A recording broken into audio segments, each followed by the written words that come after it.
the shop now it's crossed 1.5 million in 3.5 years. And this is on average a $3 digital product. So it's not like we're even selling a $25 website template. So it's not just about Tumbliss. Can you talk to me about what are some of the best products for people to sell right now if they want to stand out with this? We've tested it many times with, 3 or 4 different mock-ups with the same design, and one will always outperform the other on a certain type of mock-up. How do you ensure that your listings actually rank high on Etsy? I used ads a ton and they do work, but it was only after I had... Welcome to episode number 29 of Print on Demand Wisdom. In this episode, I spoke to Bailey. She's a very successful digital download seller, and I wanted to have an expert in this topic on the podcast because this is a business model which many print on demand sellers should consider as well, because a lot of the skill sets, the tools that are being used, and the platforms that people are selling on are similar to print on demand. In this episode, we discussed all the ins and outs of this business model, including what sorts of niches to enter, what types of products to sell, how to structure your listing SEO and mockups, how to effectively market your products as well. We also discussed common beginner mistakes and how to automate your workflow. How and why did you get started with digital downloads? So really, I started out on Etsy in the handmade space, and everything is still related to a tumbler. If you can kind of see those in the back, there's a bunch of cups back there. So originally I was making the glitter or resin types of tumblers. They're like with epoxy and paint and glitter and vinyl. And those really actually took off. It was like the first time I had hit 6 figures on Etsy in a year, but they take about 2 weeks to make. So from start to finish. So you can only really have 30 to 40 of them going per day, and they're always at a different stage in the process. So I really loved them. And then I was actually pregnant by the time those really got going with my 3rd child, and you're not supposed to work with epoxy and paint. And so I decided to move to sublimation, which is a different type of tumbler. And that is just where it's like a design is printed on the actual tumbler with sublimation ink. And so those, again, took off really well, and from 2 weeks down to about 5 minutes to make. So we were able to scale that a lot easier. And it was really fun doing it. However, it was personalized. So you would have to personalize the name, then print the design, then make the cup. So still a handmade product, and not being able to really leave to travel or go on vacations because you're always making and then fulfilling your orders and living on the Etsy timeline of making sure everything is shipped on time.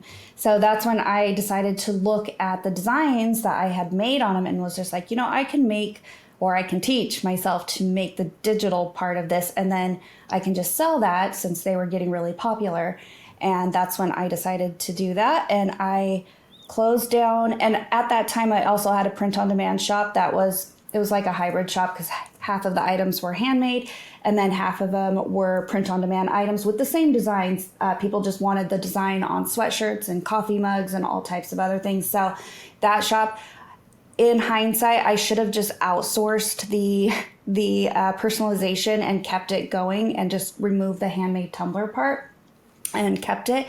But I decided just to go all digital so that I wasn't worried about shipping at all, even with a POD or supplier. So shut that down and just immediately went all digital. This was in 2022, January of 2022. And by March, so within 3 months, I had close to 600 listings up. And then that was the first month that something went viral, and it just really took off. And I was just like, okay, let's really scale this. That's awesome. So you moved away from like the big time investment with personalization and making everything by hand to having this kind of more passive in a sense and a bit easier to fulfill, right? It seems as well like you said 600 listings in 3 months. Right? Yes. In your first 3 months. So you definitely worked out how to automate some of this stuff quite quickly, it seems like. And we'll get into that as well later on. But just to get people more interested, what's kind of possible with this business model? Because it's a good alternative to print on demand, obviously. And some of the people I think watching on my channel, they might not know what's possible. And from your experience and also from your membership, what do you see people getting in terms of results? It's definitely possible to scale to, well, the shop now it's crossed 1.5 million in 3.5 years is what it's been. So right. The numbers are definitely there. And this is on average a $3 digital product. So it's not like we're even selling a $25 website template or something like that. It's just the sheer volume of what this type of person who buys these designs, which is a crafter, though some print on demand people buy our designs because there's a lot of print on demand products that can be used with the types of designs. So we're kind of tapping into small business owners because they're the ones who are purchasing our tumbler wrap designs for the most part, and then they make it and sell it in their craft fairs or in their their own Etsy shop or their own Shopify. Some of them sell on Amazon even, and so it's really, we're more B2B, so we have a much wider customer base than just selling to like your end consumer who's just buying, a cup. And so, and then you're selling to crafters too, who just do this as their hobby. And so they, or they, make them for friends and family. And so that's a very, very big base. This sublimation crafting space is huge in the US. And so there's just a lot of potential. And then we're not roped into any particular type of design style or niche with these sublimation stores because we need designs for nurses, and then we need designs for horse lovers, and then you need designs, for Christmas. And so it just can be scaled so far. And then you get into types of design styles. You can make minimalist designs, or you can make abstract, or you can make, coquette bow themed, which is what we're all doing now. So you will never ever run out of ideas to design for, types of products to design for, and then the design trends are always changing. So next year I'm going to be making different Christmas designs than what I put up this year because the design styles are going to be different.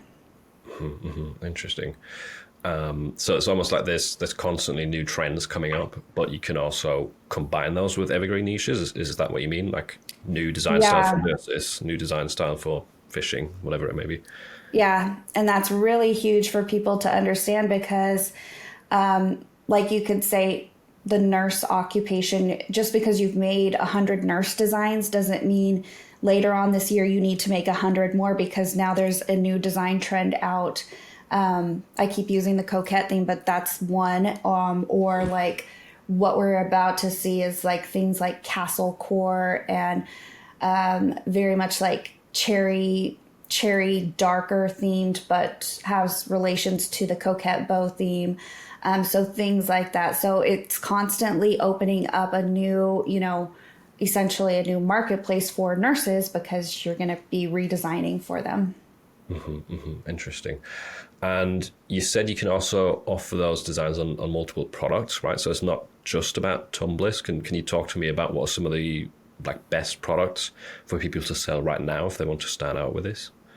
Yeah, so sublimation literally has 100+ products, and most people just think tumblers. But people sublimate t-shirts and sweatshirts, and then they even sublimate things like mouse pads or cutting boards are things people don't know about, wind spinner designs, garden flags. Again, anything that is pretty much in the print on demand space is probably in the sublimation space for the crafters. So I always tell people to go look at sublimation websites and you can just see all of the different types of products that you could potentially design for. The biggest ones that we're seeing right now in an uptick is the wind spinners, which is probably due to because people put these out in the spring and the summer for outside decor. So that's a big one. And then the 40-ounce tumblers are still that's still the number one, even above the 20-ounce tumbler wraps. Mm-hmm. And that's just due to the Stanley Cup trend, and people want them in all types of different designs and styles. So those are the two biggest things that we're seeing as far as sublimation. We're also seeing a huge spike in the laser engraved designs that a lot of my members have in their shops, because usually if you make sublimation designs as a crafter, you oftentimes wind up buying a laser machine. I personally have done this. And so we have the laser tools.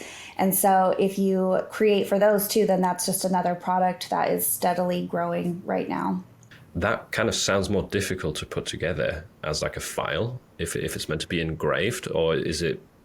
No, it's just an SVG file. So it's actually more simple to create them. A lot of people actually sell them as PNG files too, as long as it's just created the right way and is transparent.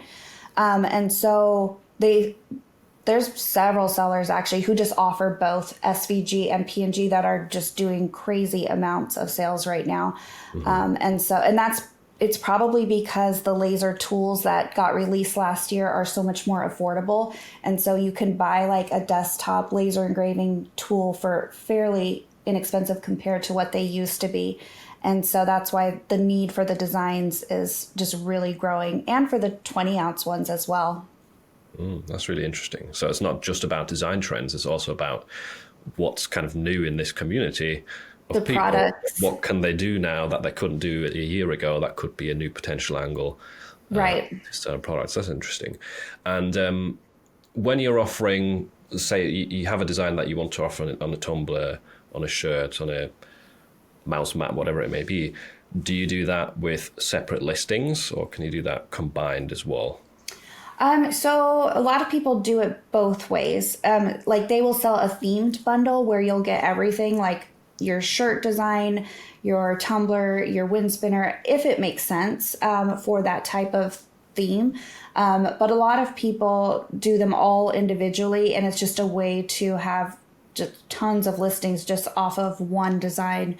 So I recently showed in a video how to just take one AI prompt, one design, and remake it into like 10 different products, so that you're not wasting your prompts, just on one particular product. You can reuse it, and there's just simple ways to flip it around so that it makes sense for that type of product, and rearrange it differently so that you can get, the most out of its use. What tools do you use to create these designs then, and resize them, all that kind of stuff? I use right now mostly Kittl and My Designs, and My Designs will have several AI tools in there. So I like that. So I can flip between those and see which ones are different. From time to time, I'll still go into Midjourney if I need something that is very specific and unique.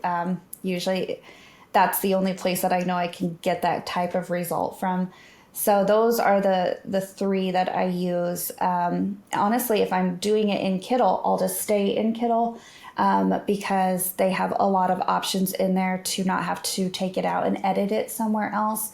If I need to, I will do basic editing in Photoshop, but very basic, because I hate Adobe, and so it's easier for me to stay in My Designs if possible, or in Kittl, just because I'm not a graphic designer. I've never said that I was one.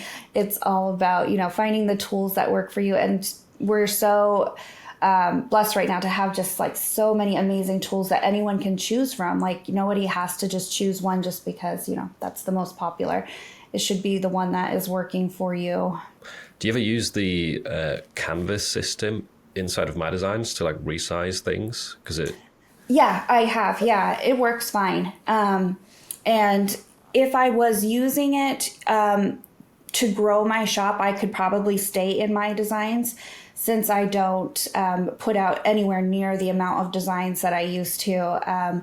My VA still just uses Velo, which is another bulk uploading tool, just because they've been trained on it. And so that's how we bulk still upload to Etsy once a week, because it is still a fairly large amount. Okay, interesting. And in terms of the creating the designs, I know My Designs has a lot of models built into it. Do you have any favorites there? I'm guessing it always changes on what sort of style you're trying to get. You don't always use the same one, but which ones do you typically go? I always flip between Dolly and Ideogram or Ideogram. Those are my two favorites. Ideogram or Ideogram is my favorite just because it's basically perfect with text. And a lot of the things that we do have text or quotes on them. And so that is basically the one to go to if you're going to have a really text heavy design. And then I like Dolly just because I like bright and colorful and not very realistic type looking designs. And so that's the one I'll go for if it's meant to be that type of style. Yeah, it sounds like the two would complement each other quite well, because Ideogram doesn't do that very well. Like Right. bright, colourful, unrealistic. They're more like of a simplistic style and good with text, whereas Dali doesn't do text very well, but they're very bright, the results typically. Right. What about personalization in digital downloads? Is that a thing? It is for the people who are smart, I would say. It's a big thing that I've taught before to just take that extra step and offer it. When I used to do it, I would charge anywhere from $10 to $15 a listing for something that would take me about 5 minutes just to add a name or change the colors or something like that.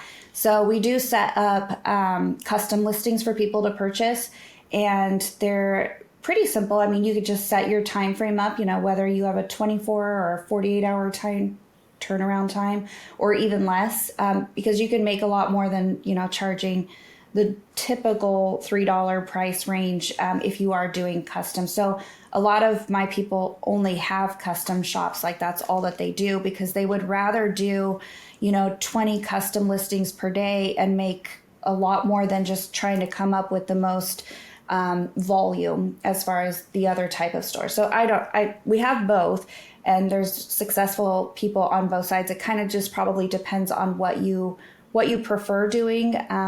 If you like doing custom work and more so having the directions just given to you and examples and just work off of that, then I would say that that's probably good for you.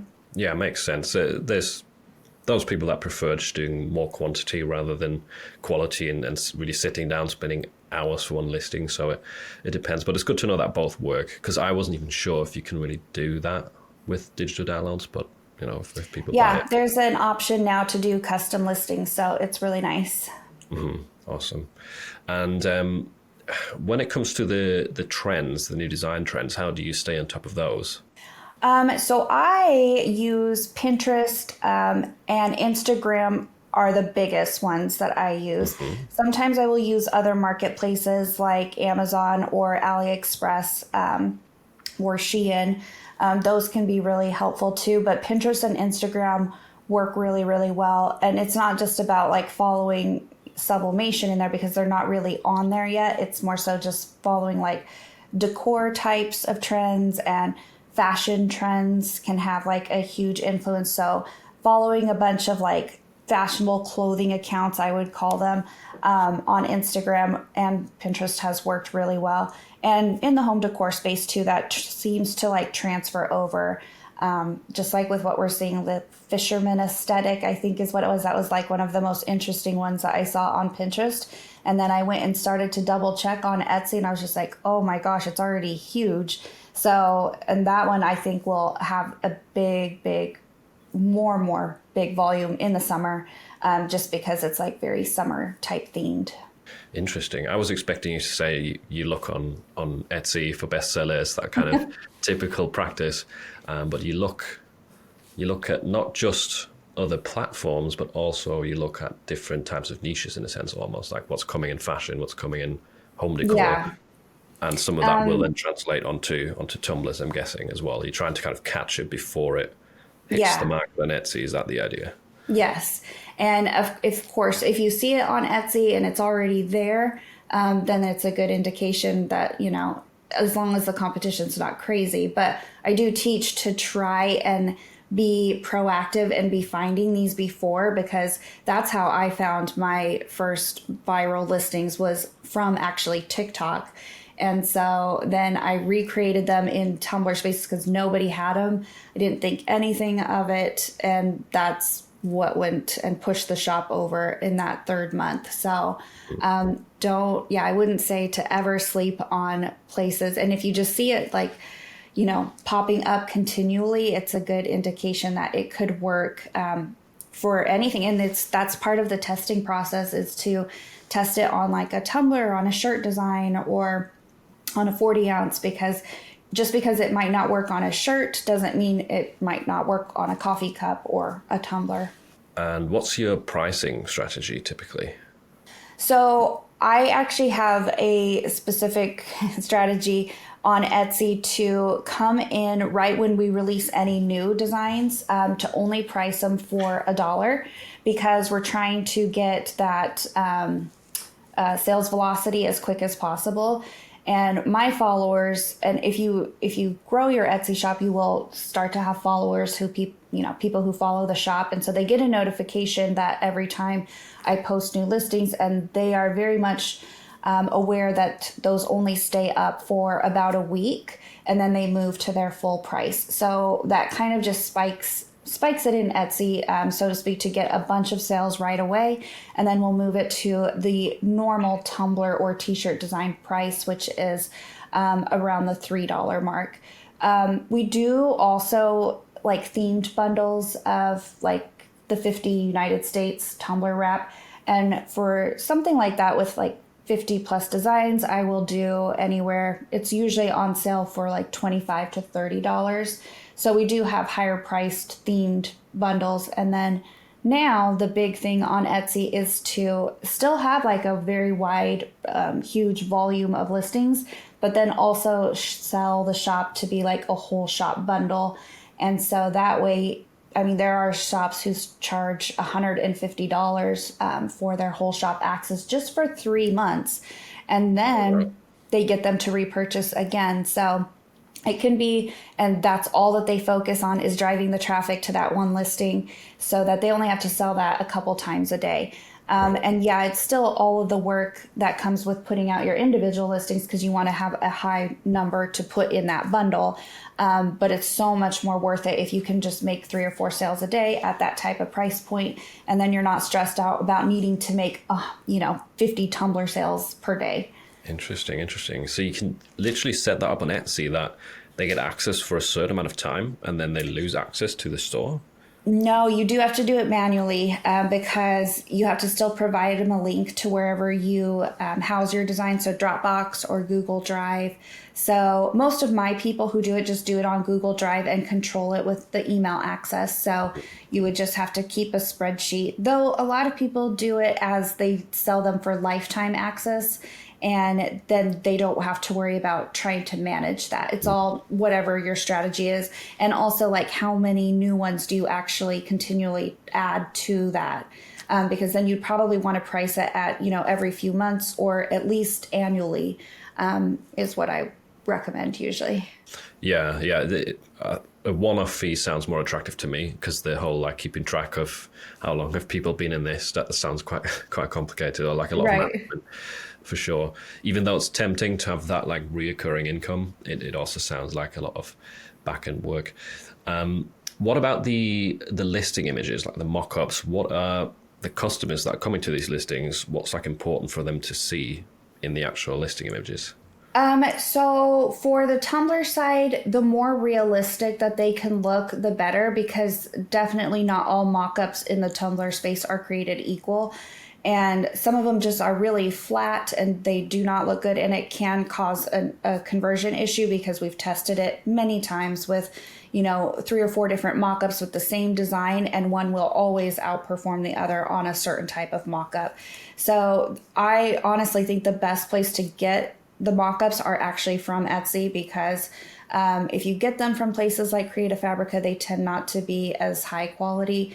But the good ones are sold on Etsy. So it definitely is somewhat of an investment, but it's definitely worth it to have them, because the last thing you want to do is spend all this time on a design and then have it not convert as well as it could if it had just a little bit of a better mock-up. Interesting. And the ones that you buy from Etsy, can you still, I guess we'll get into this with the automation thing, but can you still generate them in bulk? Because when I hear purchase from Etsy, it sounds like it's going to be a bit of manual work there. Yeah. As long as you're purchasing the right type, which for us, they just have to be Smart Object enabled, and then we can bulk mock them up however. Nice. And what about, is there anything you add besides mock-ups? Because in the POD space, you've got like your size charts, that kind of thing. Is there anything like instruction-wise that's important to have as an image? We do have a lot of disclaimers that this is a digital download. That I say never ever skip on that, just because there are still people who might not read a description or the title, or even like the little thing where it says the type of file. And so just to have that disclaimer in the images, because most people do go through all of the images. And so if you have that on there, we'll even go as far as on that main mock-up photo listing image to put PNG or SVG or digital file or something like that, just so that there's no coming back later with, I thought I was getting a cup, which still happens, but $3 cup. Yeah. Yeah, exactly. Okay, that's good to know for sure. How do you ensure that your listings actually rank high on Etsy? Well, the first important thing, number is to get that sales velocity. So the quicker that you can get sales on it, the quicker Etsy's going to push it up, regardless of if you have bad SEO, despite what people think. Because if you will see all types of horrible SEO listings, that are on the top of the page, but because the design is so good and it's just sold so many times, it's just going to stay up there. So I always encourage people to, of course, do their SEO properly. And I don't think that that's necessarily hard these days with all of the tools that we have, because it basically, in any type of keyword research tool that you are using, it will give you exactly what to put in your title and your tags. So I always just recommend use what is already being searched for, because number one, it's in demand, so it's being searched for. And then try to, if you can, niche to more broad on your title. So the more niche that you want, or whatever it is. So let's say a pink nurse, that should be first, and then you go wider all the way to sublimation tumbler, which is going to be the most competitive. And then that way you're getting in as much keywords as you can. So if you do hopefully rank for the nurse, then maybe eventually you can rank for sublimation tumbler because you have that many sales. And of course, fill out all of your tags with those types of same keywords that are already being searched for on Etsy. We tend not to have like a huge keyword heavy, keyword specific description. It's more broad. So whatever the type of the product is. And that's really it. I really just focus on getting the sales fast. And to do that, I teach how to grow a Facebook group, because that's where most sublimation people are. And so if you can post to your group, or maybe you are a member of a sublimation group and you can get that traffic over there quite quickly, then the focus isn't so much on the SEO. Of course, you can always run ads too, but that's a whole other strategy. Okay, whole other kind of worms. Let's talk a little bit about that then with the Facebook groups, because I imagine it's not just as simple as joining a group and start spamming your links, right? Like what's kind of the appropriate way to approach advertising or getting traffic through Facebook? Right. So since sublimation is huge on there for crafters and sellers on there, there are definitely groups that you can join where they allow like promotion of your designs and your products. But it comes with for every post that you do of your own, you need to provide something of value. So whether that is like tips on actually how to make a tumbler, for example, or how to make a t-shirt design would be helpful. Or even if you don't have the information, you can link to other people's blogs or YouTube videos, just providing some type of value. And then also you can be like, here's my design for this week too. So in the beginning, I was a part of quite a few of those, but I grew my own to over 10,000 starting after March. Just because I wanted not to share the traffic with other people doing the same thing. So I just started my group. And the more that your group is engaged and that you're posting in there both designs and relevant, helpful crafting information for us, then the higher it will rank on Facebook, and people will just start joining it naturally because of the engagement. And so then you're getting people who've never even heard of you on Etsy or bought something before, and then they're in there, and then they'll go and start buying from Etsy, or in my case, or my membership.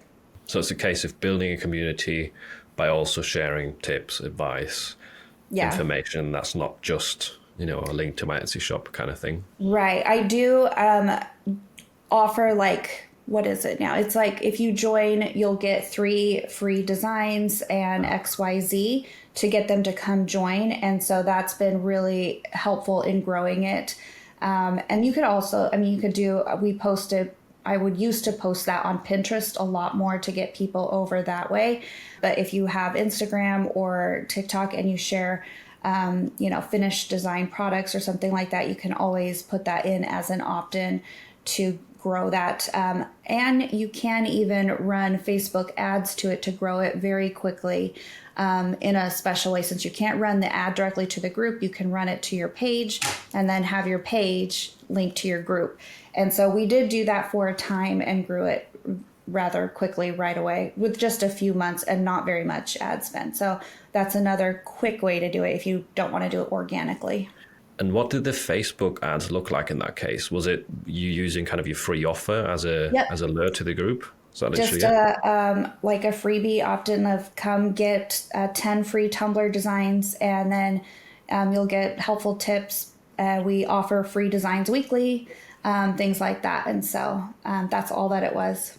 But now you can just kind of post products in there occasionally and it'll convert to more sales. And like you said, that offer of like the first few weeks is cheaper, right? People take advantage of that.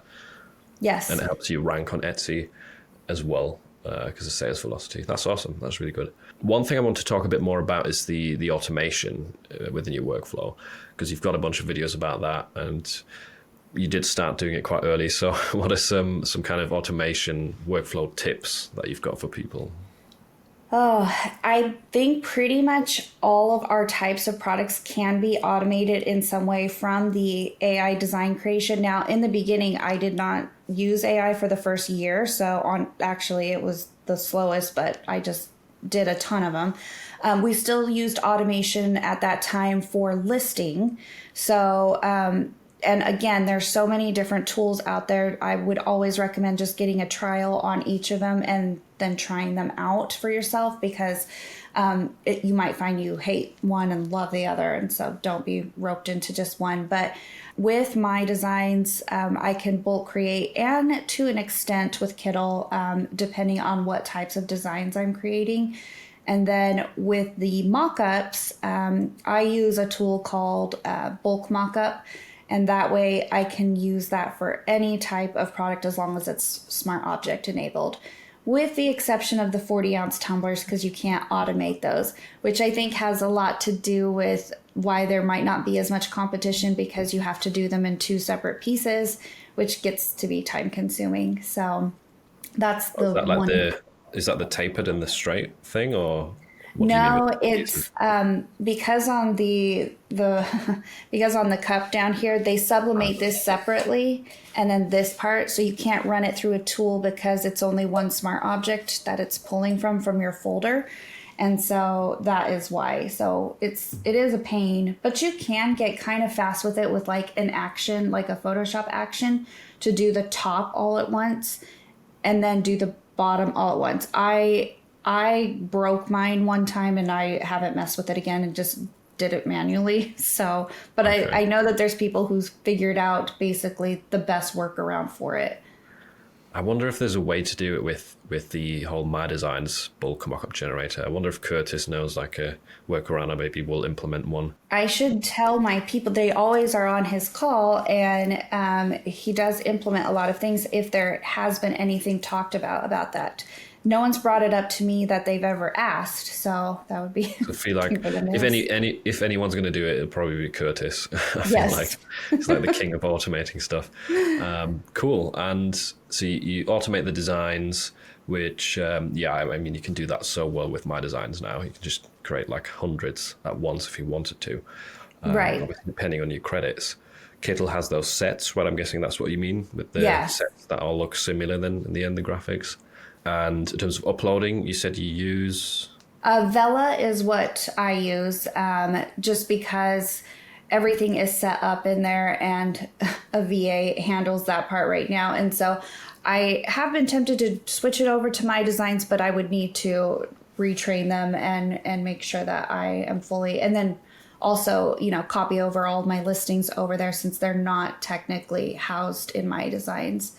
So, again, if I was doing the volume of what I used to do, I definitely probably would have been moved over by now. But since I mostly teach, it's not so much. I think there was another tool someone started using. I can't remember it now. But those are the two big ones that I usually recommend for listing. And then just using ChatGPT to scale your prompts, because once you have a good prompt that is working for, let's say, a Tumblr, you can, write a prompt to scale that across, 10 different occupations, and then you'll have all your prompts in the same style. So that is a big thing that's helped with not just going in and individually tweaking your prompt every time that you need to change it to a different type of niche. Yeah, that's a really good one, I think. Once you've got the style down, get it to change just the topic, right? Just the subject or whatever it may be. Are there some common beginner mistakes that you see? Because you talk to a lot of people through your membership groups. What keeps coming up in the discussions that people do wrong? Probably, I would say it falls under the design side of designing what they want or what they like. And I was guilty of doing it myself in the very beginning, because you tend to design what you think people want or what you think you would like if you were going to buy it. And that's often not the case. So that of what sells. So that's where when you do find something, a good trending keyword, if you use eRank or Everbee, then it's good to go onto Etsy and see on the first, I normally say cut it off on the first 3 pages of the types of styles that are actually selling. Because if your design isn't in line with what's actually selling and you're trying to create something completely opposite of what's already selling, then you might not have success. This is a little different if you're like testing new and up and coming trends that maybe not even on the platform yet, because you're not going to have anything to test them against, as far as if it's going to work or not. But that's part of hopefully becoming, someone who puts out the trends rather than just someone who follows all of the trends. So I like to tell people when they're designing that we design for 50% evergreen and 50% upcoming season or holiday. But also we are trying new trends at the same time of implementing what's working on Etsy, and just making it even just 10% better is better, try to add something a little bit more unique to it, or try to cross niche it with a different trend, because that's often something that no one on Etsy has seen yet. And so you could get sales quicker that way. That's a good tip. So combining 2 new trends can often give you kind of the first one in the niche kind of effect, right, where no one else has done it before. Nice. You touched on this earlier a little bit, but are there any alternatives to Etsy that people could try? There are, like marketplaces, there are a few. Creative Fabrica is one that people still do find success on, especially if they come over from Etsy and have thousands of listings, because it's a volume-based thing as well. The other one is called Jiffy Designs, and they were originally like a blank supplier for like shirts and tumblers and all of that. And they now have a digital side. So they're actually fairly new. So there's not a lot of people on there, but you do have to be accepted on there. So I'm on there as well. I'm not on Creative Fabrica. And then you have places like Creative Market and Design Bundles. But again, you have to be approved to be on those too, if I'm not mistaken. So I don't necessarily teach a ton of marketplaces. I teach to do Etsy and then do your own site so that you are protected, that you own something yourself. And so that's why right after I started my design membership for people. So, and that's part of the Facebook group. Why there's so many people is because they're members of that subscription site. So anything that I'm putting up Etsy and on Etsy anyway, I'm putting on my membership. And so it's the same amount of work for just two separate income streams. And then again, you're keeping yourself protected in case, Etsy says no more AI designs, for example. They could do something, or or you have broken the rules one too many times and you need to be selling on your own site. So yeah, it's always good to have a backup for sure. We never know what's going to happen. How do you get the people from Etsy kind of over to your membership side? If someone creates a brand new one, I'm guessing some of it has to do with your Facebook group, right? Not necessarily. So, I mean, it helps, but honestly, the original communication comes after they make an Etsy purchase. So my Etsy shop is still top. And then when they download their designs, they also get an invite to join the Facebook group where they will get additional said free designs. And so then once they're over there in the Facebook group, they will start seeing all of these posts about the membership, because I post in there about these new designs this week are up here on Etsy, or they're in this membership here. At the same time that I started the Facebook group, started the email list, which is the same concept of offering someone a different set of free designs, which they get that invite when they download their design. And so I will say, because a lot of my people ask if they have to choose one, should they choose the email list or should they choose the Facebook group? And the email list is over 22,000 people and the Facebook is only 10,000 people. So people are more likely to give you their email address than join a Facebook group. And it's much easier just to send out an email once a week saying, these are all my new free designs I made. Here's a tip on how to do XYZ with sublimation. And then they will, a certain percentage of them, hopefully, if your designs were good, will go purchase them. So that works the same as like creating that sales velocity, because we do that weekly with the email, and then we're doing it weekly in the Facebook group. So it's like this big circle that just goes round and round, but we're using Etsy as the top. And all of the circles fueled by freebies. Sounds like that's what keeps it running. Yeah, that's awesome.